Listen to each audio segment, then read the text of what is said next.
Buenos días, familia. Acompáñenme a leer la palabra de esta mañana que se encuentra en Marcos 4, 26, del 26 al 29.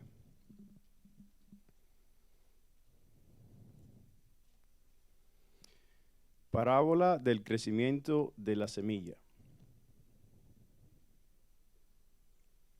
Jesús decía también, el reino de Dios es como un hombre que echa semilla en la tierra y se acuesta de noche y se levanta de día. Y la semilla brota y crece.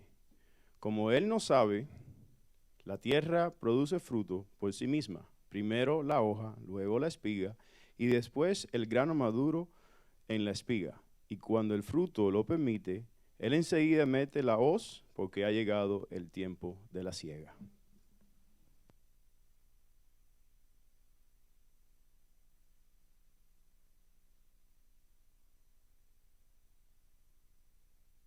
Hable hoy por medio de su palabra.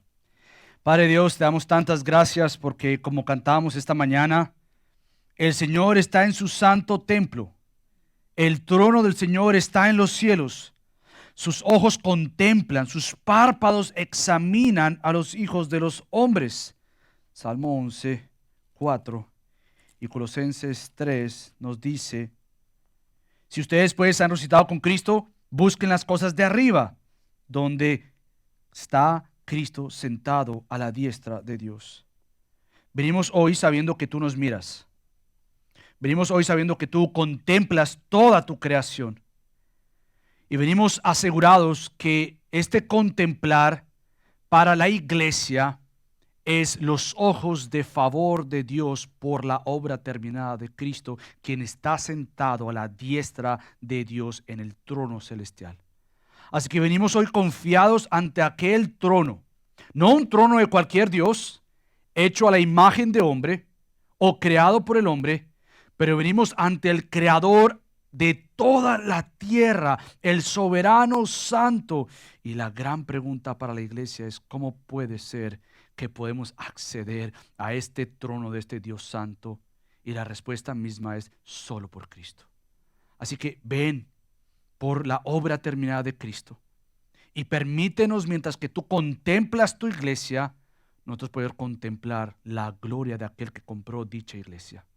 Muéstranos por medio de tu palabra, obra del Espíritu Santo, a ojos todavía peleando por la atención de lo terrenal y lo celestial, o permítenos un tiempo donde nuestra mirada esté en lo celestial. En el nombre de Cristo Jesús oramos. Amén. Pueden tomar asiento, familia. Esa es una de las grandes verdades que no solamente cantamos, leemos, y es que precisamente la iglesia de Cristo es la iglesia de Cristo. Estamos ante la gran, maravillosa oportunidad de día a día, pero domingo tras domingo, contemplar este Dios. Contemplarle, verle, enamorarnos de Él, empaparnos de Él. Y para contemplar y empaparnos de Él se requiere de la revelación de Dios. Y esto está escrito en la palabra de Dios. Qué gran bendición que como iglesia nosotros venimos confiados en su obra terminada. Y es que yo no sé si tú entiendes lo que es ser iglesia y hacer iglesia. No sé si tú has contemplado la preciosa verdad que la iglesia de Cristo es tanto un organismo como una organización. Y permíteme decirte, es la única organización y el único organismo que todo lo que hace y todo esfuerzo lo hace sabiendo que es Dios quien salva. Es Dios quien obra.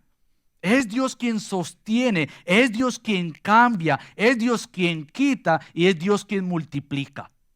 La única organización y el único organismo en todo el universo que a pesar de que se esfuerza por hacer, en última instancia no confía en lo que hace, confía en el hacedor de todas las cosas.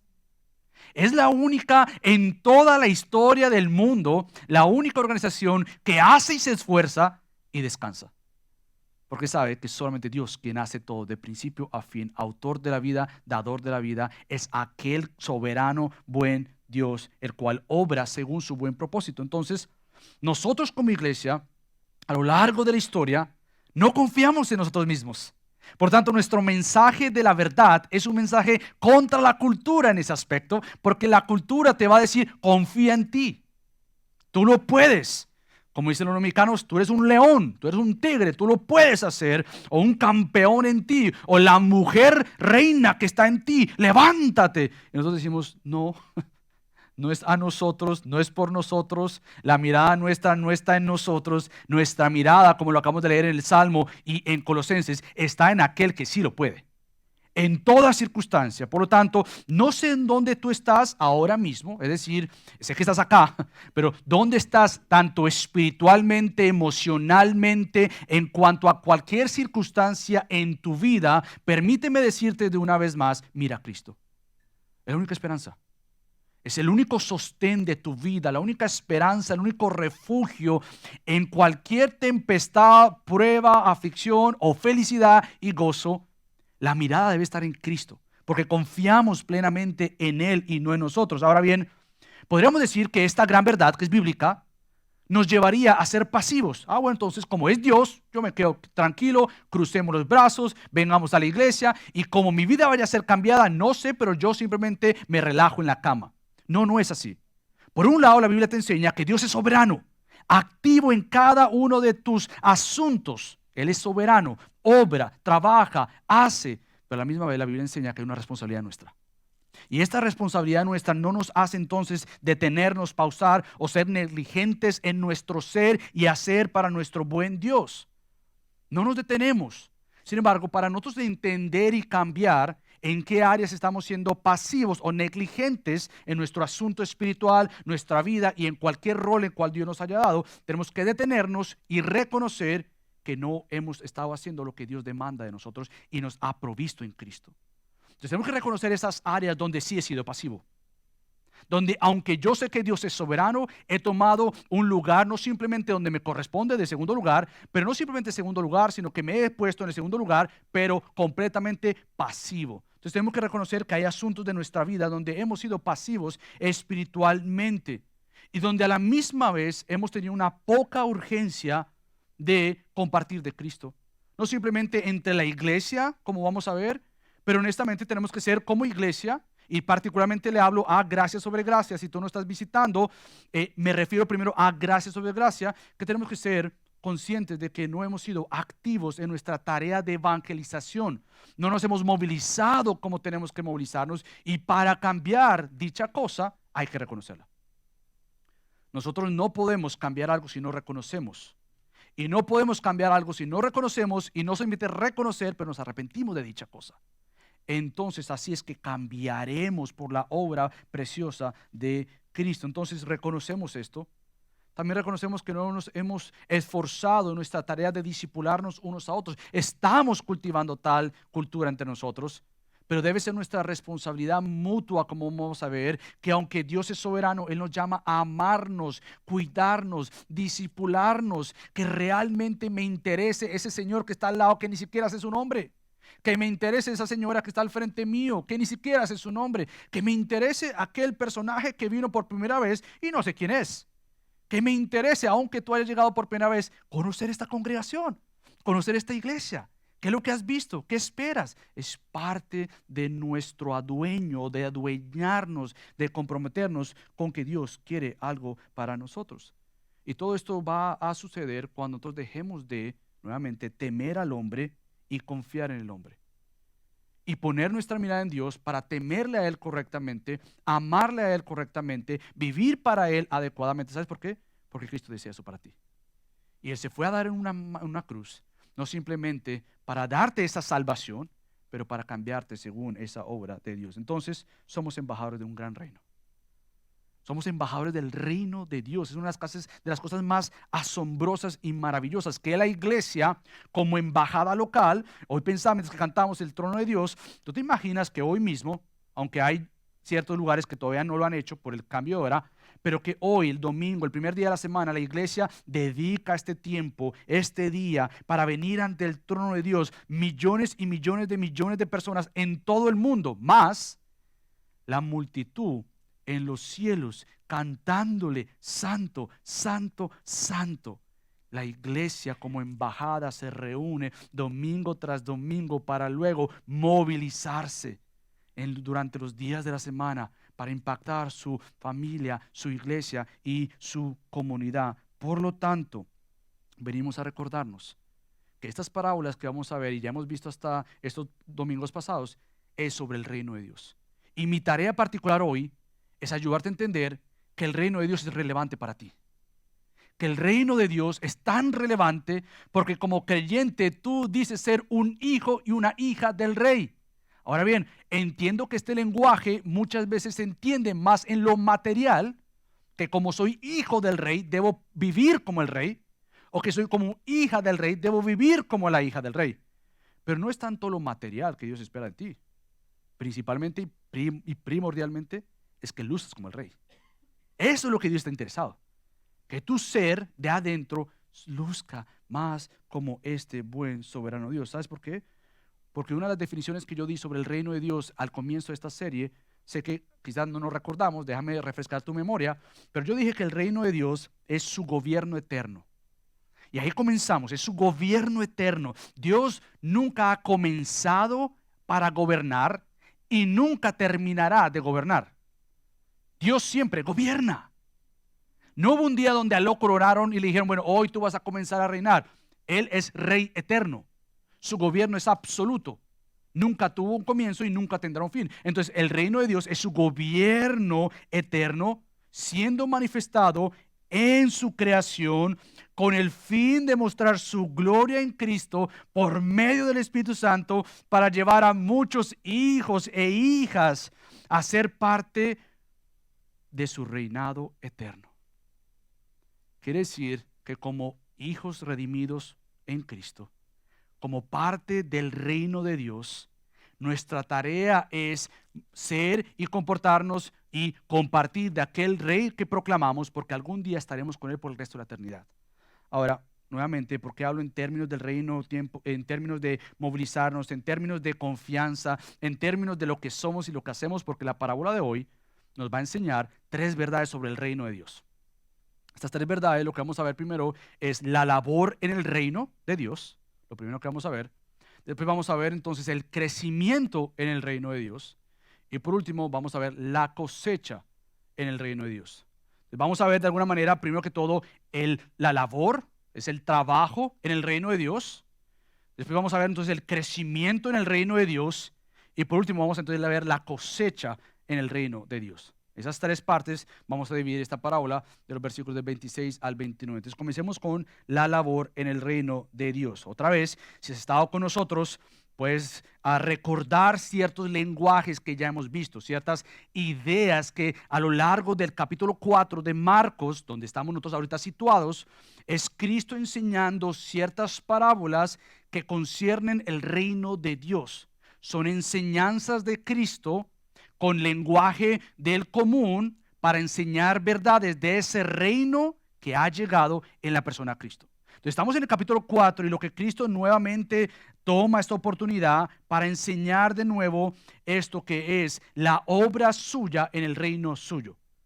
Hace unas semanas vimos que esto comienza con la parábola del sembrador.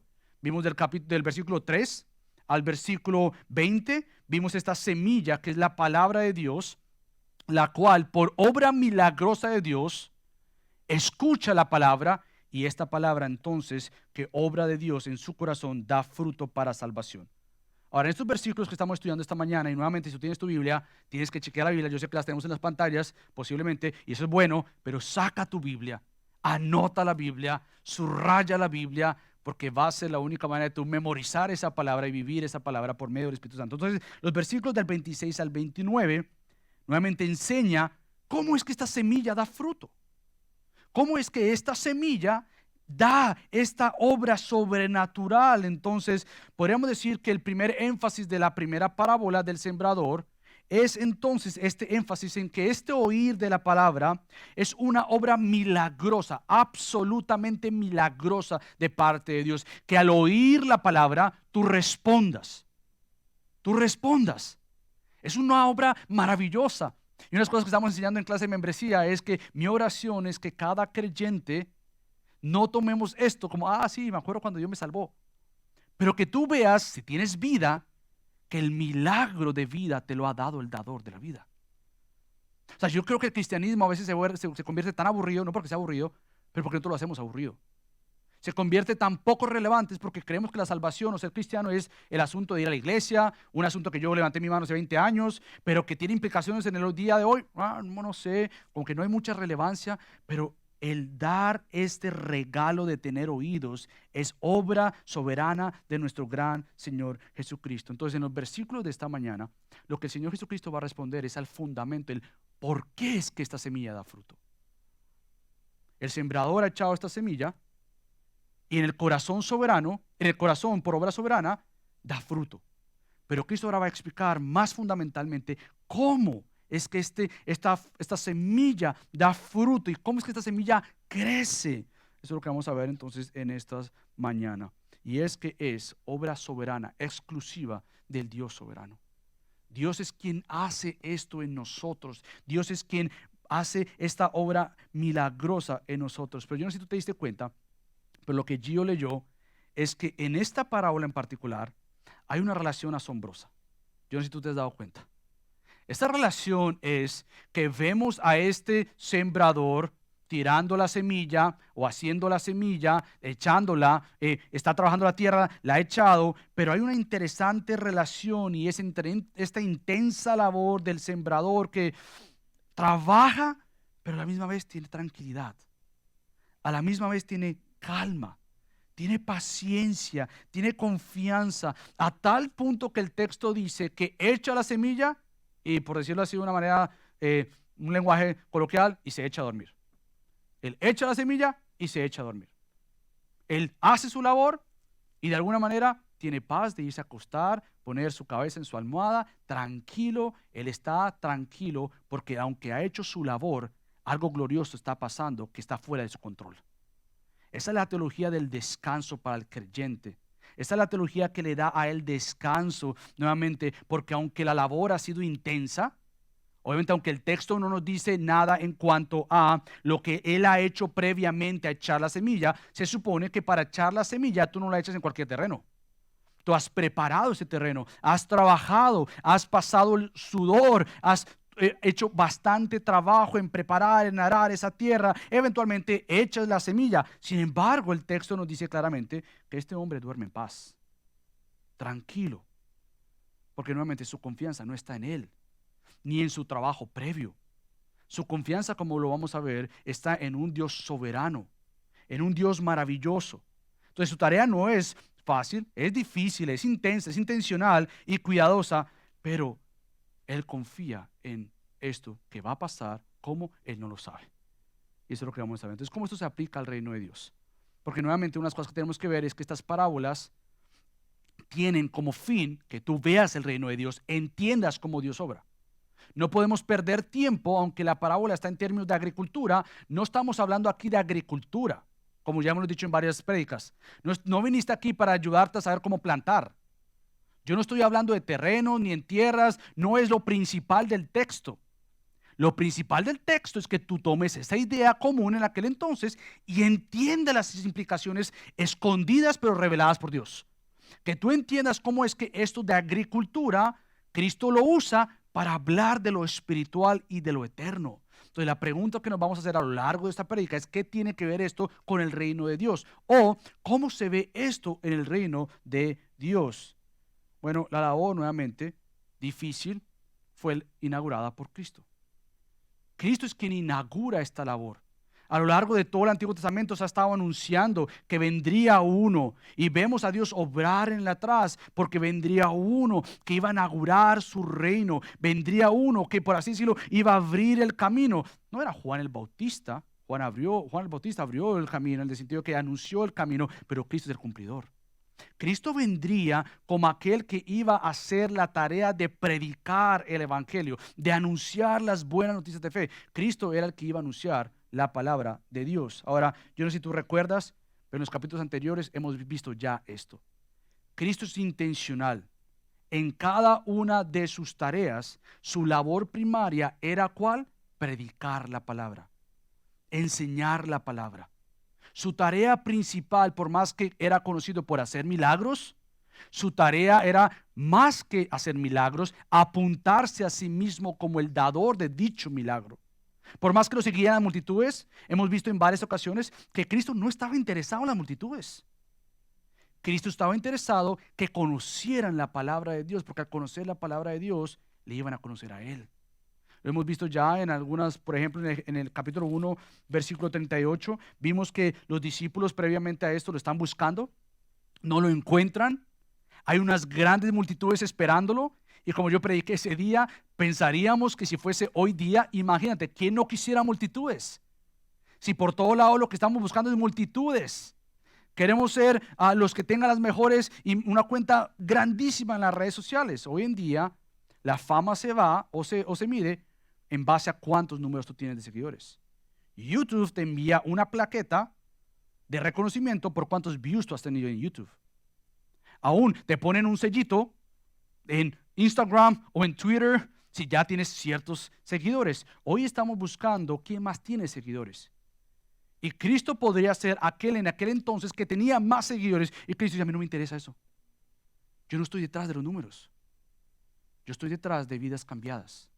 Yo estoy detrás de la palabra de Dios entendida. Por eso es que los discípulos no entendían esto. Por eso cuando le dicen a Cristo, ¿tú dónde estabas? Las multitudes te siguen, las multitudes te esperan. Y Cristo responde en el capítulo 1, versículo 38, vamos a otro lugar, a los pueblos vecinos, para que yo predique también allí, porque para eso he venido. Querido discípulo, yo no he venido por las multitudes. Yo he venido a predicar la palabra a las personas. Y quien va a responder es obra mía en el corazón de dichas personas. Mi ministerio no se basa a las multitudes. Mi ministerio se basa a quién de esas multitudes va a responder a mi palabra soberana. Es Cristo entonces quien hace esto, quien inaugura esto. Pero ¿sabes qué? Como partes del reino de Dios, Cristo nos ha entregado también esa responsabilidad. Cristo, el inaugurador de dicha hermosa tarea, es aquel que nos ha dado a ti y a mí la responsabilidad de proclamar de Cristo. Entonces, ¿cómo se ve esto? ¿Cómo se ve esto en nuestro día? ¿Cómo se ve esto en nuestra época?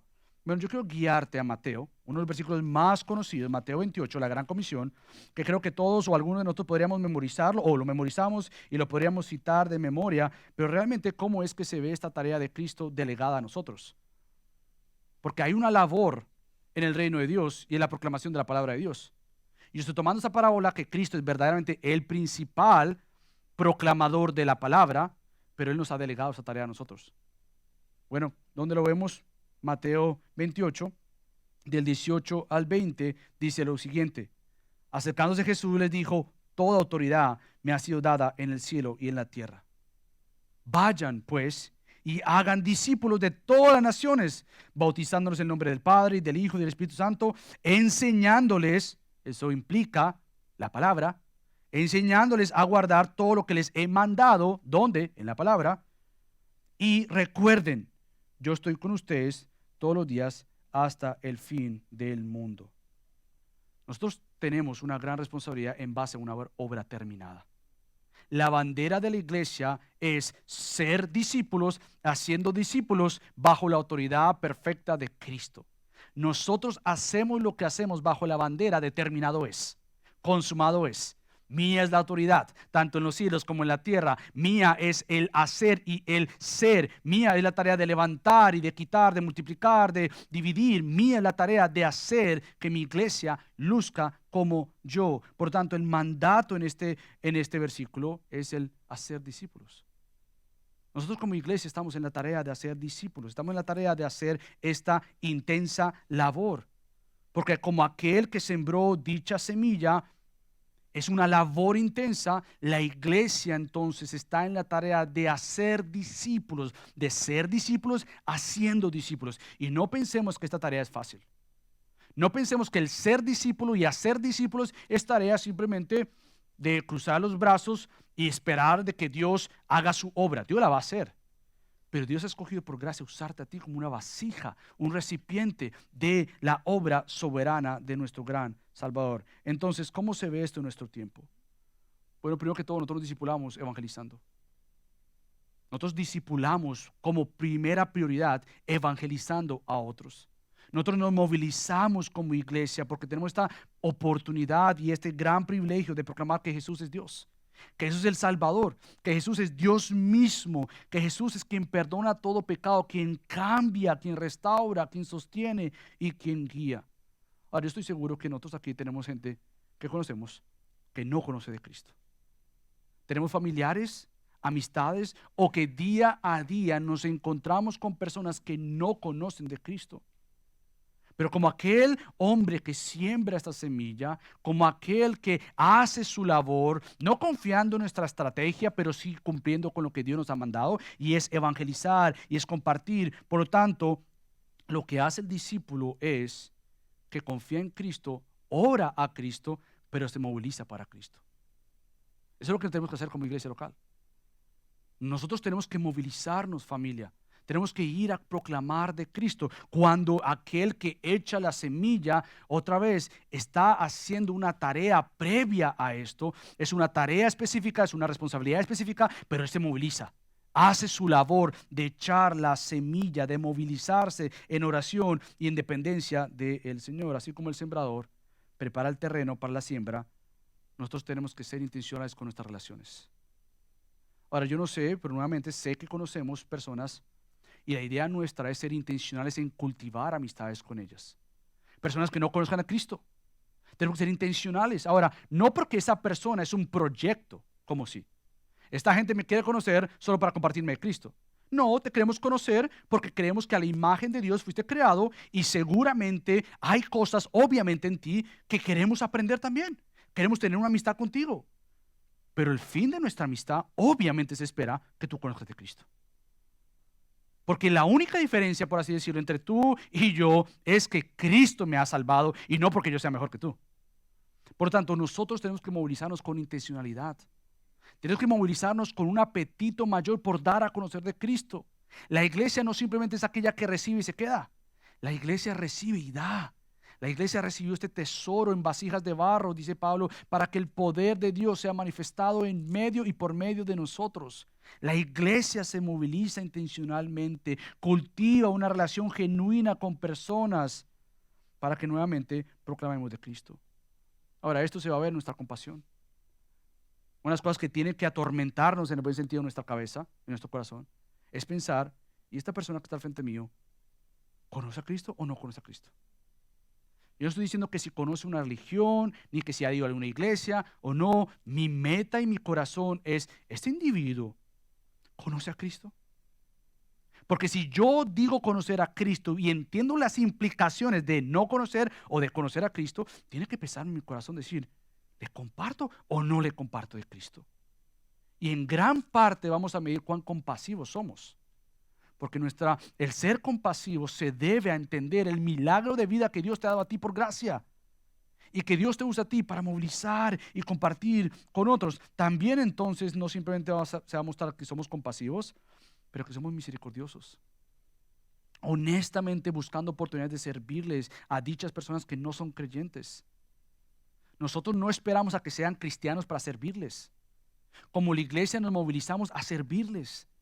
Genuinamente nos interesa servirle al no creyente, porque parte de nuestro servirle al no creyente es que vean que verdaderamente hay un amor genuino en nosotros por ellos, y que este amor genuino en nosotros por ellos no es nuestro amor, es de un amor llamado Cristo, que nos ha amado a nosotros y nos quiere usar a nosotros para que personas conozcan de su amor perfecto manifestado en aquella cruz. No simplemente esto, pero esto nos lleva a ser movilizados por gracia.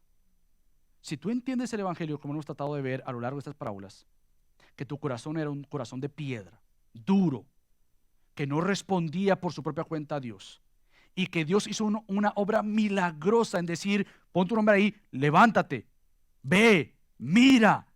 Y tú puedes responder con fe, con arrepentimiento de pecados. Y tú dices, ¿cómo puede ser posible que Cristo me haya salvado a mí, este gran pecador? Entonces la gracia nos moviliza para decir, yo espero que tú encuentres esta gracia en Cristo. Hace una labor intensa, es una labor de hacer, de buscar, de proclamar de Cristo, de estar vigilante, de movilizarte, porque nuevamente tú quieres conocer personas intencionalmente por ellas, pero intencionalmente porque quieres que conozcan a Cristo. La iglesia no simplemente busca hacer amistades con los cristianos. La iglesia que tiene la amistad del Padre por medio del Hijo se moviliza y proclama. Y mira quién a su alrededor puede conocer de Cristo. Por lo tanto, una de las cosas prácticas es invítales a tu vida, que te conozcan. Invítales a tu familia. Invítales a esta iglesia. Ahora, ¿por qué? ¿Porque eres una persona perfecta y porque somos una iglesia perfecta y porque tenemos una familia perfecta?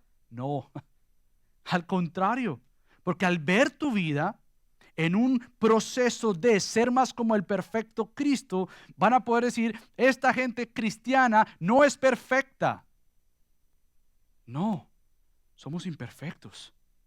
Y la gran noticia es que hemos sido redimidos por gracia. La gran noticia es que nosotros juntos aquí estamos luchando como el mundo que no lucha para ser más como Cristo, con sus debilidades, tentaciones y pecados. La iglesia lucha con sus pecados a la luz de la obra terminada de Cristo. Por tanto, nosotros no presentamos una iglesia perfecta. Presentamos un perfecto Salvador de su iglesia imperfecta. Nosotros no vamos a la gente a decir, ¿sabes qué? Mira, tú eres tan malo y yo estoy tan bueno. Tú estás destrozado, esa familia destruida, mi familia perfecta. Mira, tú como que necesitas lo que yo tengo. No, vamos allá y decimos, mira mi hermano, con lo que tú luchas yo estoy luchando. La única diferencia es que tengo un gran Salvador que me ama, me perdona y me quiere cambiar. ¿Quieres tú eso? ¿Quieres tú eso? Porque yo no estoy presentándote cuán bueno Michael es o cuán perfecta su familia es. Yo estoy mostrándote que nosotros desde la plataforma de la humildad y la sumisión a Cristo queremos ser más como Cristo. Porque precisamente estas personas necesitan de Cristo. Ahora bien, eso es con el de afuera, por así decirlo, que no conoce de Cristo. Pero no podemos pensar en que simplemente el discipulado es tarea de evangelización. El discipulado se ve dentro de la iglesia. El discipulado se ve que si afuera vamos a decir, no hemos llegado, ustedes necesitan de Cristo, aquí adentro nos recordamos esa verdad. Mi hermano, tú no has llegado. Mi hermana, tú tampoco. Mi hermano, tu matrimonio no luce como Cristo porque el mío no luce como Cristo. La crianza de tus hijos no está en la manera en que debiese ser porque es que la mía tampoco. Pero no nos quedamos ahí. Nos predicamos la palabra. Nos exhortamos, nos animamos. Estamos en el ministerio de la reconciliación, de la exhortación, del edificarnos, del vernos más como Cristo. ¿Por qué? Porque un discípulo es discipulado y un discípulo discipula. ¿Cómo tú estás disfrutando estas dos? Un discípulo es discipulado y un discípulo discipula. ¿Cómo tú estás disfrutando estas dos? Dentro de la comunidad de Cristo. ¿Cómo alguien te está discipulando a ti y cómo tú estás discipulando a alguien más? Porque cada discípulo de Cristo que sigue a Cristo quiere ser como Cristo. Y la tarea principal del creyente es cómo yo estoy discipulando a otros.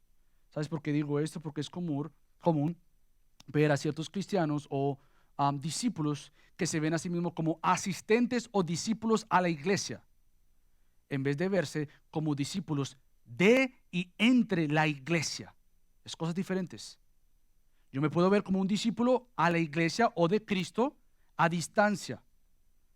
Pero como parte de una comunidad, en este caso, gracia sobre gracia, la pregunta del millón es cómo tú estás siendo un discípulo dentro de la iglesia. No simplemente que vienes a la iglesia, pero que eres parte de una comunidad, de una hermandad, de una familia, donde no importa tus circunstancias, tus pasados, tu edad, tu trasfondo cultural, de país, tu idioma, tú vienes a una comunidad en necesidad de que te discipulen porque los mismos tienen la misma necesidad. Y la iglesia se discipula. Lo que pasa es que vivimos en tiempos donde nuevamente somos muy individualistas, donde ir a la iglesia es una tarea más, donde lo que yo hago es ir a un lugar, más no ir a una comunidad. Yo voy a un local, más no a una comunidad. Pero parte de crecer nuevamente en este punto es que somos lo que somos por lo que Cristo es. Y hacemos lo que hacemos por obra de Cristo. Ahora, con esto en mente, todo este hacer, quizás tú te sientes cargado y quizás estás pensando, wow, es mucho que hacer. Qué difícil. Esa es la labor. del reino. Ahora bien, tú podrás decir, pero te estás contradiciendo, porque tú dijiste que es Dios quien hace todo esto. Sí, pero Dios te usa a ti. Y lo interesante de este caso es que todo nuestro hacer es por obra de las fuerzas de Dios en nosotros. Y para eso yo quiero que vayas conmigo a Primera de Pedro, porque nuevamente si ya te sentiste cargado, sin fuerzas, deja que la palabra misma de Dios te recuerde que aunque eso es cierto, lo que tenemos que hacer, no lo hacemos solos. Es imposible. Por eso tanto, 1 Pedro 4:11 dice esto. El que hable conforme a las palabras de Dios. El que sirve, podríamos decir, en cualquier asunto dentro de lo que es la vida del creyente. No siempre de servir en la iglesia, pero cuidarse es un servicio. Amarse es parte del fruto del servicio. Ser intencional con otros es parte del servir. Que lo haga, escucha esto, por la fortaleza que Dios da. Por lo tanto, todo creyente que está esperando a tener las fuerzas para amarse de tal manera, querido creyente, no has entendido que no es en tus fuerzas. Entonces, esperando a que me dé el deseo, iba a decir, me dé la gana, pero me dé el deseo de querer, me den las ganas, iba a decir, perdón, me den las ganas, aunque la gana también, me den las ganas de querer hacerlo, te vas a quedar con las ganas, mas nunca vas a tener el deseo. Porque se trata que este hacer es obra de Dios. Por eso Pedro dice que lo haga conforme las fuerzas que Dios da. Y tú te preguntas, ¿por qué? ¿Por qué la matemática de Dios es Dios? Bueno, para que en todo Dios sea glorificado mediante Jesucristo, a quien pertenecen la gloria y el dominio por los siglos de los siglos. Amén. Toda esta labor, querido creyente, es por fuerza de Dios. Por tanto, en cada prueba de, ¿será que evangelizo? ¿Será que discipulo? Tú pones a prueba, por así decirlo, las fuerzas de Dios en ti. Yo no tengo ganas. Yo no tengo fuerzas. Pide a Dios que Él te va a dar esas fuerzas. Tú lo haces porque tienes o no tienes ganas, porque estás cansado o no estás cansado, porque es una tarea del creyente donde Dios muestra su poder. ¿Por qué? Porque precisamente el crecimiento en el reino es de Dios. Y esto es lo que la parábola nos va a decir ya en los versículos del 27 al 28. Yo hasta ahora traté de explicar el versículo 26, pero ahora el versículo 27 y 28 es asombroso. Y se acuesta de noche, y se levanta de día, y la semilla brota y crece. ¿Cómo? Él no lo sabe. Él no lo sabe. La tierra produce fruto por sí misma. Primero la hoja, luego la espiga y después el grano maduro en la espiga. El texto claramente nos muestra una y otra vez que este hombre ha hecho su tarea. Él ha hecho lo que le corresponde. Pero el texto nos aclara algo asombroso. Es que él echa la semilla, ha preparado la tierra y nuevamente y se echa a dormir. Él descansa. El texto nuevamente nos está diciendo que este individuo no pierde su sueño, no pierde su descanso, no pierde su reposo necesario después de una intensa labor. Él ha hecho todo lo que le corresponde, pero ahora es tiempo de recordarse que hasta ahí llega él. Hasta ahí llega este individuo. Él ha sembrado, él ha hecho su labor, pero con que dé fruto o no dé fruto no corresponde a él. No es su labor la que va a hacer seguro el fruto o el no fruto. Él descansa. Esta persona descansa, que no es bajo su control, su desvelo y preocupación, ni tampoco en base a su manipulación. Nosotros nos sembramos la semilla en base a la manipulación. No en base a que voy a ver cómo te hago llorar para que tú entiendas que necesitas a Cristo. No voy a poner una musiquita atrás para mover tus sentimientos y tus emociones, porque yo puedo hacerte mover por emociones, pero no puedo hacer que cambies radicalmente en tu core, en tu centro. Solo Cristo hace tal cosa. Por tanto, aquel que echa esto, él no manipula, él no se desvela. El hombre lo que hace es se echa a dormir después de su intensa labor. Y algo asombroso pasa. Es que al día siguiente, y obviamente es una parábola, no necesariamente que él eche una semilla y al otro día da fruto, porque si tú has sembrado algo, sabes que no va a dar fruto al otro día, toma su tiempo, pero lo que está haciendo el texto es darnos nuevamente la enseñanza del fruto. Ese es lo principal, no es un tema de agricultura nuevamente, es un tema del reino de Dios. Y por más que pase tiempo, Él lo que hace es que Él se acuesta y al otro día, por así decirlo, ve este fruto. Y el texto aclara, ¿cómo es que esto pasa? Él no lo sabe. Lo que Él sí sabe es que ante Él la tierra produce fruto, y esta es la clave, por sí misma. La semilla es echada, pero algo asombroso pasa, y es que no es un factor del clima o la tierra, es un factor que aún en la agricultura Dios gobierna la tierra y el clima. Pero de igual manera en lo espiritual, tú puedes echar la semilla, proclamar el evangelio, discipular, y nos esforzamos en dicha tarea, pero a la hora de la verdad es Dios quien hace esa tarea. Es Dios quien viene y controla absolutamente todas las cosas. Entonces, ¿cómo esto se aplica al reino de Dios? Bueno, el reino de Dios es de Dios. Por consiguiente, es Dios quien da el fruto. Nuevamente, Jesucristo mismo nos enseña que Él enseña la palabra y nos encomienda esta tarea de ser testigos, pero nosotros, al igual que el sembrador, nosotros confiamos en Él. Los resultados no son nuestros. Y como iglesia que está siendo aún plantada, pronto a celebrar nuestro 4º año, nos recordamos una y otra vez cómo medimos el fruto de la iglesia en base a sus números. No. Porque si han de venir personas, Dios las ha de traer usándonos a nosotros. Ese es el punto, que no es que esperemos a que vengan, como Dios es soberano, esperemos que de alguna manera alguien cuente la dirección de este local. Y ha pasado. Dios ha obrado milagrosamente. Pero no es así. Dios nos usa a nosotros como agentes de gracia para proclamar de Cristo, para enseñar de Cristo. Entonces, el tiempo de Dios es el tiempo de Dios. Nosotros no manipulamos esto. Y esta parábola es tan relevante para una cultura rápida, inmediata, consumista, cambiante y sin compromiso. Queremos que las cosas pasen de la noche a la mañana.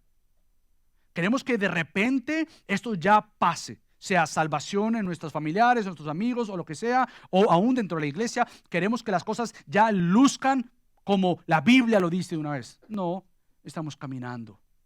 Estamos yendo hacia estos lugares conforme la manera de Dios, pero las cosas de Dios no pasan sin compromiso nuestro. Dios desea que nos comprometamos. Ahora, no podemos pensar que aunque Dios es soberano, nuevamente yo me quedo quieto. Dios es soberano y a todo aquel que Él ha escogido desde la eternidad le va a salvar. No caigamos en la mentira de Satanás, que como eso es verdad, nosotros no tenemos que hacer nada. Dios nos usa como instrumentos y va a usar lo que tenga que usar para salvar. Pero Dios nos ha escogido a nosotros como gracia, por gracia, para poder dar a conocer las verdades del Señor. Pero el Señor Jesucristo en su plan da crecimiento. ¿Y por qué esto es importante?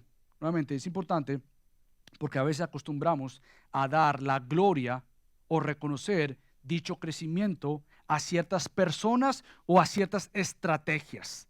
Nosotros dependemos de las personas para ver el crecimiento o dependemos de la estrategia detrás de lo que está pasando en dicha iglesia. Por ejemplo, algo típico que pasa dentro de las iglesias es, vemos la iglesia de la esquina con multitudes. ¿Qué es lo que estarán haciendo?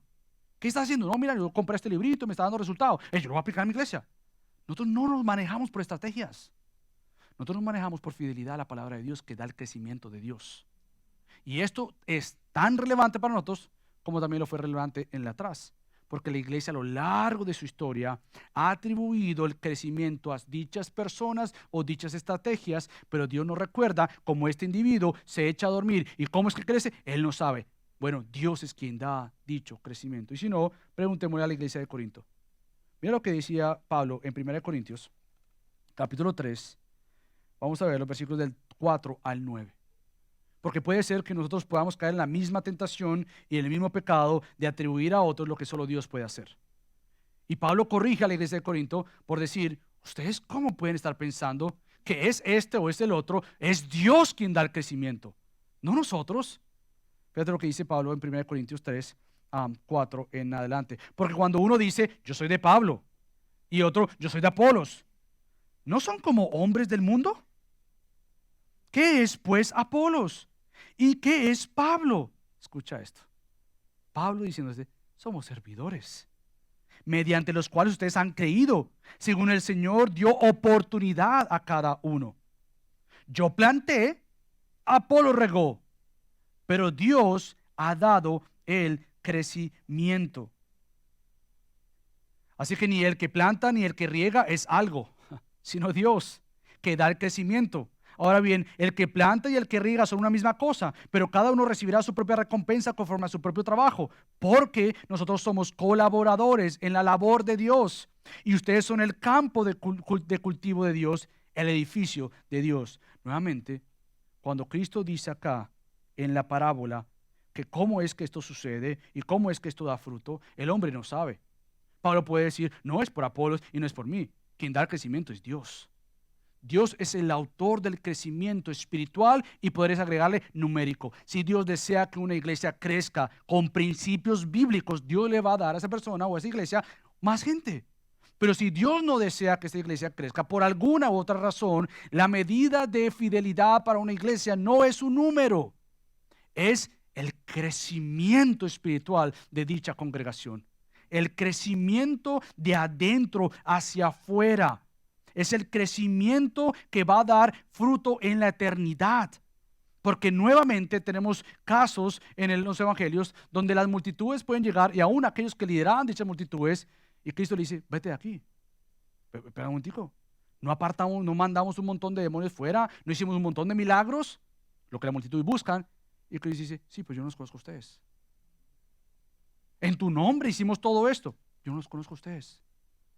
Porque nuestra confianza no está en lo que la gente quiere. Nuestra confianza se debe a lo que Dios desea y sabe que nosotros sí necesitamos, y es lo interno, es lo espiritual. Por lo tanto, el reino de Dios es operado según el reino de Dios o el orden de Dios. Nuestra tarea entonces como iglesia es someternos a dicho plan.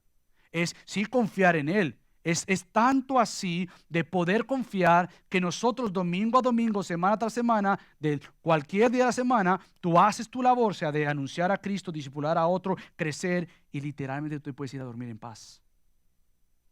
Literalmente. Pero no te quita el sueño a ver si la iglesia va a crecer.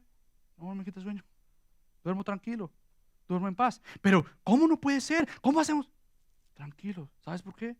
Porque el crecimiento lo da Dios. Y nuestra tarea es ser fiel a la palabra de Dios. Dios se va a encargar de el resto. Por lo tanto, a veces queremos que Dios haga algo inmediato. A veces queremos que o quite un problema nuestro, o que quite cierta circunstancia, y nos olvidamos que Dios está en la tarea de trabajar en nosotros para lucir más como Cristo, porque se supone que en la eternidad seremos como Cristo. Entonces, cualquier circunstancia que esté en tu vida, confía. Dios es el Dios que permitió dicha circunstancia con fines principales de que tú le conozcas más a Él, como el sostenedor de tu vida, como aquel que te está sosteniendo, como que te está sustentando, como aquel que te está protegiendo, como aquel que te está diciendo y en una oportunidad, ven a mí, descansa en mí, espera en mí, confía en mí, porque mi asunto principalmente es interno. Que a menos de que yo no te muestre una y otra vez que estoy en esa tarea, tu mirada va a estar en el afuera. Pero yo quiero que pongas tu mirada en lo de adentro. Por lo tanto, Dios es quien da el crecimiento y es quien determina el proceso para cada uno de nosotros. ¿Cómo tu crecimiento va a lucir? Yo no lo sé, pero Dios sí lo sabe. Puede ser diferente que el mío, pero todo aquel que Cristo salva, aunque nosotros no hagamos ese crecimiento, Cristo tanto salva como es Cristo quien hace que ese individuo crezca. Y tu responsabilidad ante Cristo es qué áreas de mi vida tienen que crecer, qué áreas de mi vida tienen que lucir más como Cristo. ¿Sabes por qué? Porque el reino no simplemente es una labor nuestra en base a la labor de Cristo, no es un crecimiento en base a su crecimiento nosotros, pero vendrá un tiempo donde viene la cosecha y donde Cristo vendrá a recoger lo que es suyo. Por lo tanto, la parábola termina con la cosecha en el reino de Dios. Este versículo 29 comienza con un y, una conjunción se llama. Y esa conjunción es clave y crítica para tú entender por qué es que está ese último versículo ahí. Porque de no darle seriedad a la labor o entender el crecimiento, tú no vas a entender la seriedad del versículo 29. Ya que el versículo 29 comienza con una cosecha, pero usa un término que está apuntando a ese juicio final. Por eso tanto Cristo dice, cuando el fruto lo permita o lo permite, Él enseguida mete la hoz porque ha llegado el tiempo de la siega. Nuevamente, Dios tiene la eternidad en mente. Vendrá un tiempo donde Él va a recibir su cosecha. Y esa cosecha que la cual Él ha elaborado, Él da el crecimiento, esa iglesia, Él la va a presentar ante el Padre sin mancha, sin arrugas, sin cosa semejante. La va a presentar con suma alegría porque este es su hacer. Él va a presentarnos a su iglesia ante el trono de Dios como aquí está mi obra. Esto es lo que yo he hecho. Entonces tiene como idea un juicio final de presentación tanto para el creyente como para el incrédulo. Ahora déjame explicar esto. Porque aunque el término nuevamente usa esto de una hoz, esto es una segadera, es esta herramienta que tiene un filo, el profeta Joel lo usa. El profeta Joel lo usa como término de Dios enjuiciar o traer juicio a las naciones. Entonces aquí está la diferencia entre un no creyente y un creyente. Porque todos vamos a estar delante del trono de Dios. El creyente va a rendir cuentas a su Dios. Dice Pablo en 1 Corintios que nosotros vamos a compadecer ante el trono de Dios para recibir sea lo bueno o sea lo malo en base a lo que nosotros hicimos, pero no es un juicio en base a condenación. ¿Por qué? Porque como tú ya sabes, Cristo fue maldito por ti. Aquí cuando tú entiendes el glorioso evangelio de Cristo, aquí cuando tú entiendes versículos como Romanos 8:1, por consiguiente ya no hay condenación para todos aquellos que están en Cristo Jesús. En Cristo Jesús. Si tú no estás en Cristo Jesús, la condena de Dios permanece en ti. Ahora mismo. Y la verás en la eternidad. Por tanto, el tiempo de ahora es un tiempo de tu despertar y ver. El creyente se examina a sí mismo, como lo hemos visto en estas prédicas. Él se examina para ver en qué área no está dando fruto. Porque un día va a rendir cuentas a su Señor por todo lo que ha hecho. Obviamente no va a ser para condenación. Él va a presentar ante Cristo, esto es lo que yo he hecho, lo bueno y lo malo. Por lo tanto, tú tienes tiempo de crecer en lo que no estás haciendo por fines de la gloria de Dios. Y querido amigo, si tú no eres un creyente, la oración mía es que hoy tú puedas conocer de este gran Salvador. Porque ahora mismo tú debieras sentir el peso del juicio sobre tus hombros. Lo entiendas o no lo entiendas, es una verdad para ti. Ahora, ¿qué hago yo entonces? ¿Me quedo bajo ese juicio y esperando a ver qué va a pasar al final de los días? No, no esperes al final de los días. Porque aquella eternidad no va a decir, espérate, ahora te voy a dar una oportunidad. No, la oportunidad es mientras que estás vivo, mientras que tienes vida. Para entonces tú decir, yo quiero a Cristo. Yo le deseo a Él por quien Él es, por lo que Él me da a mí, perdón por mi arrepentimiento de pecado. Yo necesito de salvación de Cristo para que me cambie y sea más como Cristo. Por lo tanto, tanto el creyente se prepara para ese juicio y el no creyente responde hoy, porque toda rodilla se doblará ante el Señor y confesará. Entonces yo me espero ahí para confesar. No, porque el no creyente va a confesar que Cristo es Señor, pero no para salvación. Va a confesar para darse cuenta que en el juicio final Cristo es Rey. Y el juicio que vendrá es justo de su parte porque no le reconociste aquí en la tierra. El creyente se confiesa a Cristo ahora, como confesará a Cristo en la eternidad, porque precisamente Él es su Señor y descansa en sus planes soberanos. Ahora, la semilla, el crecimiento y la cosecha están garantizadas. Esto va a pasar. Esto va a suceder. Porque la semilla es la palabra de Dios, el crecimiento es del Señor y Jesús recibirá con sumo gozo su cosecha porque su obra es perfecta. Así que, querido creyente, hay que hacer porque somos. Y lo que somos y hacemos es en base a la obra terminada de Cristo. La gran bendición es que tú veas sus frutos en ti. Confíes en Él, esperes en Él, conozcas a Él. Esa es una gran bendición que la iglesia tiene. No permitas que el tiempo y el día pasen sin tú deleitarte en probar más el fruto del Señor, la obra del Señor, y a la misma vez tú haces lo que haces y descansas. Tú duermes en paz si has hecho la labor del Señor, bajo las fuerzas del Señor, porque el Señor te va a dar descanso.